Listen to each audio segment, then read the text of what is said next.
ठीक है, वो कैसे बेस्ट कर सकते हैं वो करना सीखेंगे। ठीक है, इतने सारे काम करने बाकी हैं एक ही ज़िंदगी में, यस और नो, वो सारे काम और बढ़िया कैसे कर सकते हैं, आज मैं तुम्हें इंडस्ट्री बेस्ट टेक्निक सिखाऊंगा। ऑलराइट, रेडी, स्टार्ट करें। ऑलराइट, सो लर्निंग के ऊपर बहुत सारी रिसर्च है, बहुत सारी रिसर्च है पिछले 40-50 साल में जो ये हुई है कि हम इंसान सीखते कैसे हैं, कौन कौन से फैक्टर्स हैं जो हमारे सीखने में कंट्रीब्यूट करते हैं, जिनकी वजह से हमारी लर्निंग और अच्छी और अच्छी और अच्छी हो सकती है। राइट, सो कौन कौन सी चीज़ें that you should understand about learning. So scientist ये जानना चाहते हैं कि कौन सा सिंगल मोस्ट इंपॉर्टेंट फैक्टर है जो हमारे सीखने में कंट्रीब्यूट करता है। बहुत सारे फैक्टर्स हैं पर वो ये जानना चाहते हैं टॉप मोस्ट कौन सा है, ठीक है, जिसका सबसे ज़्यादा फर्क पड़ता है। वो फैक्टर हमने ढूंढ लिया, उसमें चेंज कर दिया, बाकी सारी चीज़ें अच्छी हो जाएंगी, नहीं। So these are some of the factors. और सबसे पहला है intention and desire to learn, सीखने की इच्छा, आकांक्षा, तमन्ना। पेज नंबर 9 पे ऑलरेडी लिखा हुआ है, ठीक है, ये 5 फैक्टर्स हैं।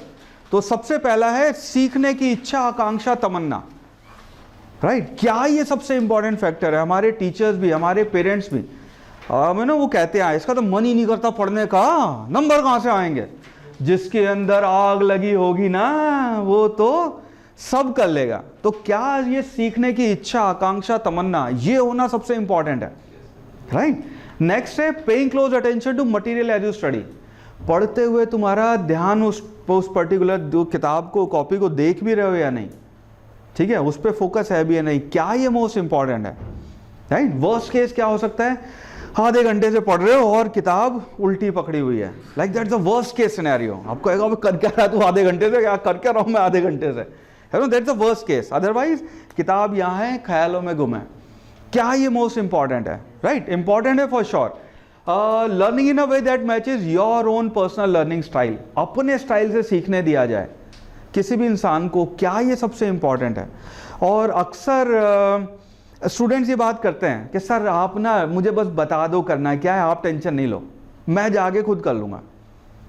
राइट, बहुत बार कहते हैं सर आप एक बार बोल के बता दो, मैं सुन लूँगा तो मुझे याद हो जाएगा। बहुत बार ये कहते हैं सर आप एक बार करके दिखा दो ना, उससे मुझे समझ में आ जाएगा, उससे मैं याद रख लूँगा चीज़ें। सो टेक्निकली अगर बात करें तो विजुअल, ऑडिटरी, काइनेस्थेटिक, ये अलग अलग तरह के लर्नर्स होते हैं, सब लोग अलग अलग तरह से सीखते हैं। तो क्या बंदे को अपने स्टाइल से सीखने दिया जाए, ये मोस्ट इंपॉर्टेंट है। राइट, अगला है time you spend while studying, पढ़ते हुए तुम टाइम कितना बिताते हो, क्या ये मोस्ट इंपॉर्टेंट है। और अक्सर स्टूडेंट्स भी, पेरेंट्स भी, टीचर्स भी इस बात पे कंफ्यूज रहते हैं। सारे वो कहते हैं देख 2 घंटे पढ़ता है तू, 6 घंटे अगर तू पढ़ेगा तो क्या तेरे नंबर 3 गुने नहीं हो जाएंगे। हाँ, है ना, और तू 12 घंटे पढ़ेगा तो 6 गुना नहीं हो जाएंगे। हाँ, तो क्या टाइम कितना बिताते हो वो सबसे इंपॉर्टेंट है। राइट, और ये कि what you think about while studying, पढ़ते हुए तुम किस बारे में सोचते हो, क्या ये most important. By the way सारे इंपॉर्टेंट है पर ये टॉप 5 है, इसके अलावा लिस्ट और लंबी है। कौन से स्कूल में पढ़े हो, माँ बाप कितने पढ़े लिखे हैं, घर में तुम्हारे कोई भाई बहन है जो IITian है या डॉक्टर्स हैं, राइट, ये सारे अंग्रेजी मीडियम में पढ़े हो, हिंदी मीडियम में, तो ये सारे फैक्टर्स भी हैं पर वो इन 5 के बाद आते हैं। ये टॉप 5 है, ठीक है, ये क्या है, टॉप 5 फैक्टर है। अगर मैं तुमसे अभी पूछूं अभिनय तुम्हें क्या लगता है इनमें, अभिनव तो तुम्हें क्या लगता है इनमें से सबसे इंपॉर्टेंट कौन सा होएगा। टाइम स्पेंड, पढ़ने में टाइम लगाना चाहिए। सीखने की इच्छा, आकांक्षा, तमन्ना होएगी तो बंदा फोड़ देगा। हाँ, इंटेंशन, आकांक्षा, तमन्ना, है ना, time. All right, what do you think about while studying, मतलब क्या होगा इसका सारांश। जैसे कि आपको कुछ आप पढ़ रहे हो और आपका दिमाग और कहीं लगा हुआ है। हाँ, वो भी है, वो भी है, ठीक है। मैं किताब लेके बैठा हूँ यार, पीके नहीं देखी मैंने, है ना, वो किसी और वो तो वो भी है ना। अटेंशन, हाँ, बी। ऑल राइट, अटेंशन, ध्यान का है, ए वाला, जिसके अंदर आग लगी होगी वो तो सब खींच लेगा। हाँ, all right. By the way class number 3 में वो आग भी लगा दूंगा, और जुनून जिसको कहते हैं वो जगा दूंगा। हाँ, लर्निंग स्टाइल, सर मुझे परेशान नहीं करो, टॉपिक बता दो और मैं अपने हिसाब से कर लूँगा, आप टेंशन मत लो। हाँ, अटेंशन, बी। सो ये सारी चीज़ें रश्मि ऑल राइट, सो ये वो चीज़ें जो हमें लगता है कि वो है, राइट। तो बहुत सारी रिसर्च है, रिसर्च देखें क्या कहती है ना। सो बहुत सारी रिसर्च है इस एरिया में। We have taken the simplest one, that is the simplest to explain, समझानी सबसे आसान है। We have taken that research, ठीक है। This research is done by Hyde and Jackets at Stanford University. उन्होंने क्या किया, एक पूरी क्लास ली और उस क्लास को 5 इक्वल पार्ट्स में डिवाइड कर दिया, और उसके बाद उन्होंने क्या किया, ग्रुप नंबर 1 लिया। ग्रुप नंबर 1 को एक एक करके उन्होंने 20 शब्द दिखाए, ऑलराइट। तो एक पहले शब्द आया, उसको दिखाया, फिर अगला आया, अगला दिखाया, वो एक एक करके 20 वर्ड्स आए, और उनको ये भी बताया कि इनमें से जो मतलब ना इसके बाद 20 शब्द आएंगे और ये तुम्हें फिर याद रखना है, उसके बाद तुम्हारा टेस्ट होएगा, ठीक है। तो कंट्रोल ग्रुप के साथ this is what they did. Group number 2 के साथ उन्होंने कहा कि तुम्हें इसकी स्पेलिंग में चेक करना है कि क्या इसमें ई आ रहा है, ठीक है। नॉर्मल कॉमन इंग्लिश वर्ड्स आ रहे हैं, बट उसकी स्पेलिंग में तुम्हें चेक करना है कि इसकी स्पेलिंग में क्या ई आ रहा है। और दे वर वार्न्ड अबाउट द रिकॉल, उनको बताया कि इसके बाद तुम्हारा टेस्ट होएगा, ऑलराइट। ग्रुप नंबर 3 के साथ उन्होंने क्या कहा, उनको भी कहा तुम्हें ई चेक करना है, but they were not warned about the recall, उनको रिकॉल के बारे में नहीं बताया, ठीक है। उनको रिकॉल के बारे में नहीं बताया। तो उनको पहले 20 वर्ड्स दिखाए और कहा ई की स्पेलिंग चेक करनी है, स्पेलिंग में ई आ रहा है क्या, और बाद में जब 20 हो गए कहते हैं अच्छा जितने याद है लिख दो। एंड दे वर लाइक पहले क्यों नहीं बताया टेस्ट होने वाला है ना। So this what they did. Group number 4 को उन्होंने कहा कि तुम्हें इसकी प्लेजेंटनेस चेक करनी है। प्लेजेंटनेस समझते हो कि क्या ये तुम्हें शब्द पसंद है, ठीक है। उनको कहा कि तुम्हें बस ये चेक करना है कि क्या ये शब्द तुम्हें पसंद है, और दे वर वार्न्ड अबाउट द रिकॉल, उनको बताया तुम्हारा टेस्ट होएगा। और ग्रुप नंबर 5 लिया, they were not warned about the recall, कहा क्या उनको प्लेजेंटनेस चेक करनी है, ठीक है। तो समझ में आ गया एक्सपेरिमेंट। लैब में भी करते हैं हम लोग, मान लो कोई चीज़ देख रहे हैं, बाकी सारे फैक्टर सेम रख के एक फैक्टर को चेंज करते हैं और रिजल्ट देखते हैं। अगर डायरेक्टली प्रोपोर्शनल होएगा तो रिजल्ट भी डायरेक्टली प्रोपोर्शनल जाएगा, स्क्वायर के होएगा तो वो स्क्वायर के जाएगा, ना लाइक दैट, है ना। So this what they did. और वर्ड्स आए से for example rough, clumsy, valley, polite, dance, इस तरह के नॉर्मल कॉमन इंग्लिश वर्ड्स आए। से फॉर एग्जांपल वर्ड आया वैली। जैसे वर्ड आया वैली, जिन्हें पता है याद रखना है वो क्या कर रहे हैं, valley valley valley valley valley valley valley valley क्या कर रहे हैं, वो याद करने की कोशिश कर रहे हैं। क्यों, टेस्ट होने वाला है, ऑलराइट। जिनको ई चेक करना है वो हो सकता है क्या सोच रहे हो, वो वैली वैली में ये, वैली में ये, वैली में ये, वैली में ये, वो क्या सोच रहे हैं, वैली शब्द में ई आ रहा है। जिनको प्लेजेंटनेस चेक करनी है वो हो सकता है क्या सोच रहे हो, वैली, अबे यार कुल्लू मनाली वैली गया था, बहुत मज़ा आया था, इधर भी पहाड़ होता है, इधर भी पहाड़ होता है, नीचे वैली होती है, बहुत बढ़िया लगता है, बादल आते हैं बिल्कुल पूरा ढक जाऊँ, है ना। या नहीं तो जब से शुभम गया है वो कुल्लू मनाली की बातें करता नहीं थकता यार, मुझे भी एक बार वैली जाना है, राइट। या तो खुद गए या कोई और गया, but what they are thinking about उस टॉपिक के बारे में अब सोच रहे हैं, ये सुनो, ठीक है। तो एक ही वर्ड है, यहाँ की कंडीशनिंग अलग हो गई, राइट। रिजल्ट देखना चाहते हो क्या थे, दीज आर द रिजल्ट्स।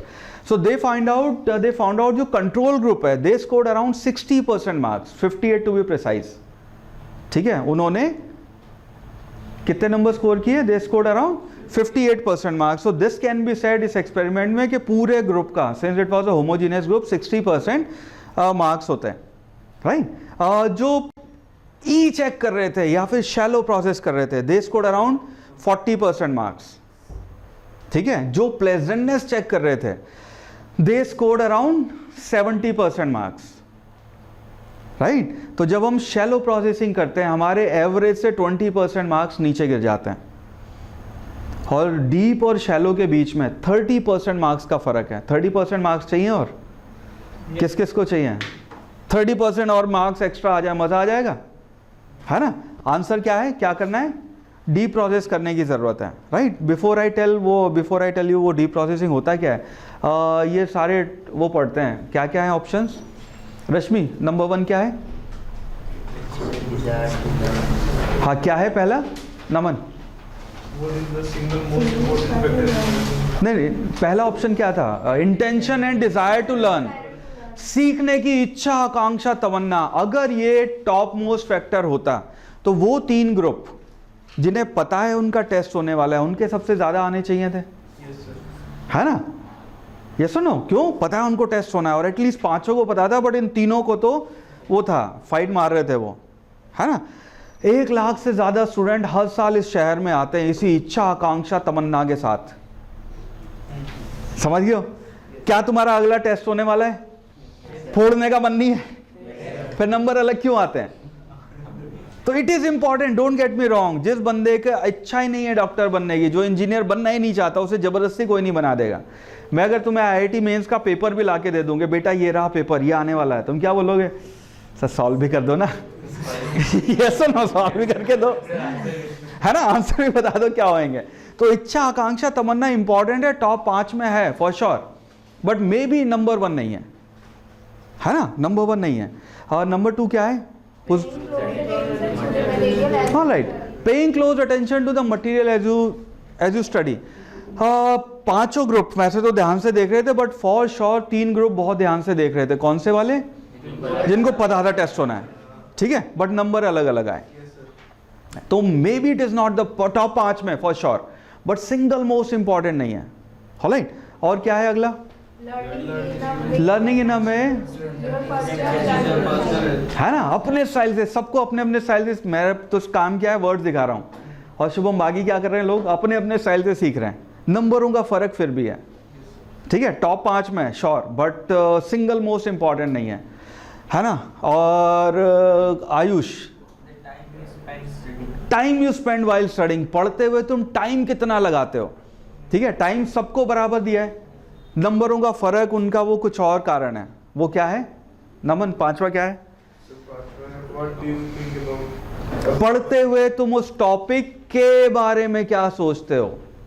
जो लोग उस शब्द के बारे में सोच रहे थे उनके 30% मार्क्स बढ़ गए, जो वर्सेस कुछ शैलो प्रोसेसिंग कर रहे थे। So what is the most important factor? 5वें वाला, विच इज उस टॉपिक के बारे में तुम क्या सोचते हो। पढ़ते हुए तुम उस टॉपिक को तो ध्यान से तो देखना ही है, वो तो है ही टॉप 5 में, पर उसके अलावा ध्यान से देखने के अलावा उसके ऊपर सोचना भी है। सो इतना फर्क पड़ जाता है डीप और शैलो में। लेट्स टॉक अबाउट वो डीप प्रोसेसिंग होती क्या है, उसको हम कैसे कर सकते हैं। ये सुनो, तो सबसे पहले अपने मैनुअल में बड़ा बड़ा मार्क कर लो, ई is the single most important factor, ठीक है, which is what you think about while studying. पढ़ते हुए तुम उस टॉपिक के बारे में क्या सोचते हो। हालांकि सो सिंगल मोस्ट इंपॉर्टेंट फैक्टर कौन सा है? ये वाला, तुम पढ़ते हुए उस टॉपिक के बारे में क्या सोच रहे हो, ठीक है। ऑलराइट, लेवल्स ऑफ प्रोसेसिंग, जिस तरह से हम इंफॉर्मेशन प्रोसेस करते हैं उससे पूरी तरह फर्क पड़ता है कि वो हमें कितना ज्यादा याद रहेगी, ठीक है। जब हम सरसरी निगाह से देख रहे होते हैं, शैलो प्रोसेसिंग करते हुए, कोई गारंटी नहीं है वो याद रहेगी या नहीं रहेगी। तुमने उसका नाम सुना है? पासबुक, गाइड, कुंजी, 1 वीक सीरीज, है ना। क्या होती है वो? बोर्ड के एग्जाम से पहले कुछ दिन पहले लोग खरीदते हैं और वो क्या करते हैं, पास, वो कहते ही अपने आप को पासबुक है। उनको पढ़ के कितने नंबर आते हैं? पास होने लायक 40% के अराउंड। वो शैलो प्रोसेसिंग की इंतहा है, वो करते ही शैलो प्रोसेसिंग है, ठीक है। पर उनके बोर्ड में 40%, 35-40% आते हैं, कंपटीशन में कुछ नहीं आएगा। As simple as that. यहाँ पे मैं क्या करने की जरूरत है? डीप प्रोसेस करने की। सो लेट्स लुक एट दोनों में फर्क क्या है। शैलो प्रोसेसिंग है जहाँ पे हमारे इंटेंशंस क्या है, हमें खत्म करना है यार, क्यों टाइम लगा रहा है इसमें, है ना। इंटेंशन क्या है?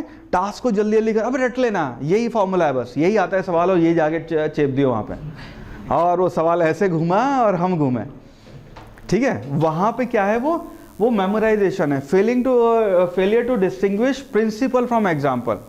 वो एग्जाम्पल और प्रिंसिपल के बीच जो फर्क है, उसके बीच हमें फर्क नहीं पता चल रहा है, ठीक है। वो क्या कर रहे हैं, अब हम शैलो प्रोसेसिंग कर रहे हैं, और हमें क्या करने की ज़रूरत है अपने एग्जाम में? डीप प्रोसेस करने की ज़रूरत है। और जितना ज़्यादा डीप प्रोसेस करते हैं उतना ज़्यादा रिकॉल और बढ़िया और बढ़िया और बढ़िया होता है। जितना ज़्यादा रिकॉल करते हैं उसका, जितना डीप प्रोसेस करते हैं उतना बढ़िया रिकॉल होता है। जितना बढ़िया रिकॉल होता है उतने बढ़िया नंबर आते हैं, है ना। जितने ज़्यादा रिकॉल बढ़िया हो गया एग्जाम में, अबे ये भी याद आ गया, ये भी याद आ गया, ये भी, तो उतने नंबर और आ गए, उतने नंबर और आ गए। ये सुनो,